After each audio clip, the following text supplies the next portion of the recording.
After the beard has been taken off, sometimes, wow, that's a good-looking woman, eh? Really, that's a good-looking woman. No, no, it's not a woman, it's a man.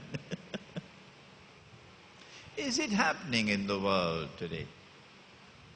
These are signs easily identifiable, which should strike us, our hearts and our intellect, into recognizing the reality of the world today.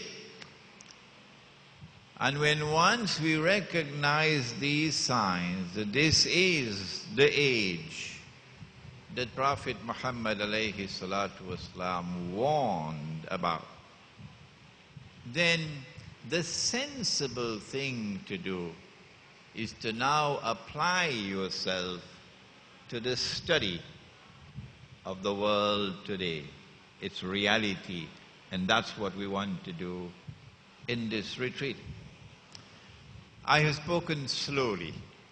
I've taken my time because this is the foundation of the retreat. But if this is the world today, what is the world tomorrow going to be like? Someone can probably now put on the new poster, Islam and the end of history. Do we know where the world is going to? Do we have any understanding of what's the end to which we're moving? If we recognize this to be the last age,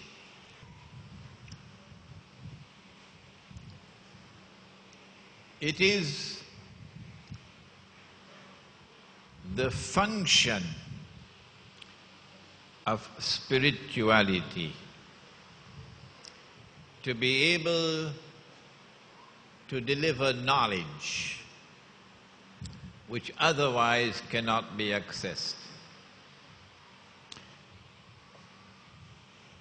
A man had to sign a document,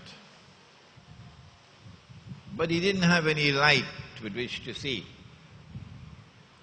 So the spiritual master said, "No problem," and he raised his finger. And the finger began to glow. And he says, "No, there you got the light now, you can sign."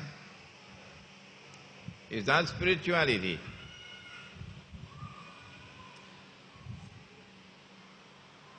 A man was seen in a town in Trinidad at the time of the pilgrimage.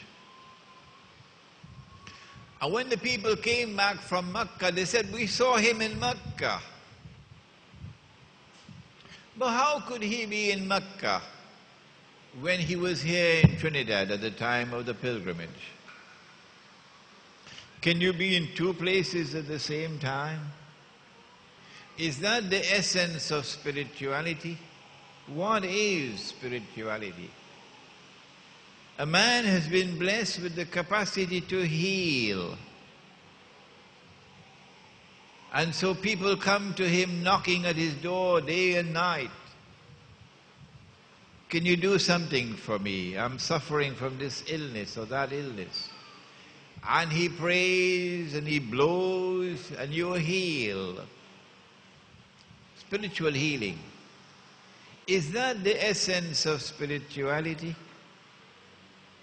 No. These are the offshoots.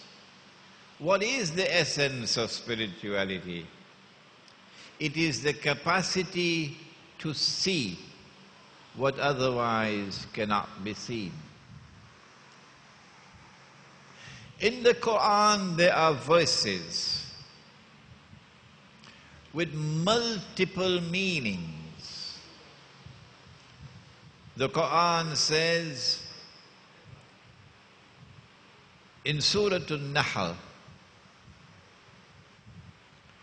Surah number 16, the B, بعد أعوذ بالله من الشيطان الرجيم ونزلنا عليك الكتاب تبيانا لكل شيء وهدى ورحمة وبشرى للمسلمين. And we sent down the book, the Quran, sent it down on thee, O Muhammad, Allah's blessings be upon him, that this Quran might be tibyanan likulli shay, that this Quran might explain all things. And therefore that this Quran might not only explain yesterday, and not only explain today, but that this Quran might explain tomorrow.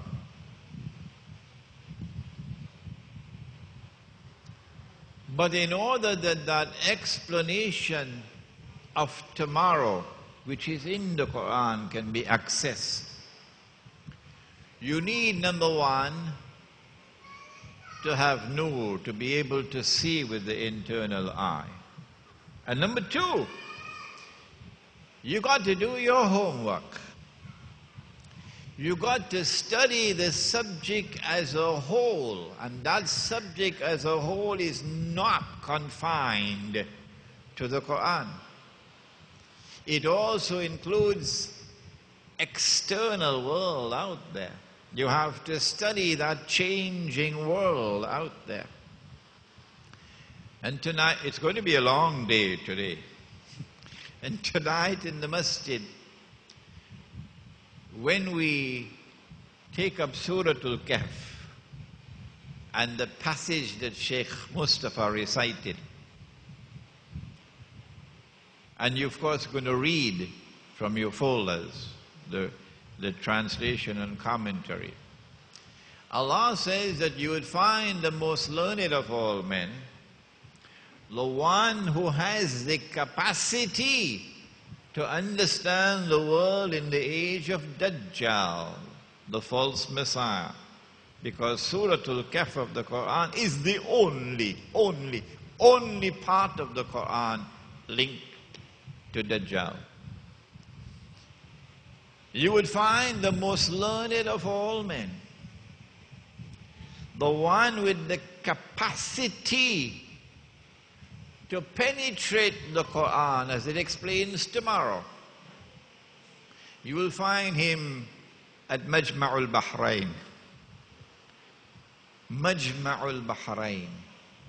What's that? You'll find him at the place where the two oceans meet. So in Cape Town, they took me for a drive up the Table Mountains. And they pointed out to me, they said, this is where the two oceans meet. Well, Imam Baydawi, rahimahullah, explains, as no one else has ever explained. He said the two oceans, the place where the two oceans meet, where you'll find the most learned of all men. He said these two oceans are the ocean of knowledge, externally acquired. So you got to observe, as Malcolm X used to acutely observe the external world. The ocean of knowledge externally acquired. So you should be studying what's happening in the world of money. Why is the US dollar collapsing at this time? You should be studying monetary economics. The ocean of knowledge externally acquired, and the ocean of knowledge internally bestowed. When these two oceans of knowledge come together and are harmoniously integrated, only then do you have the scholar with the capacity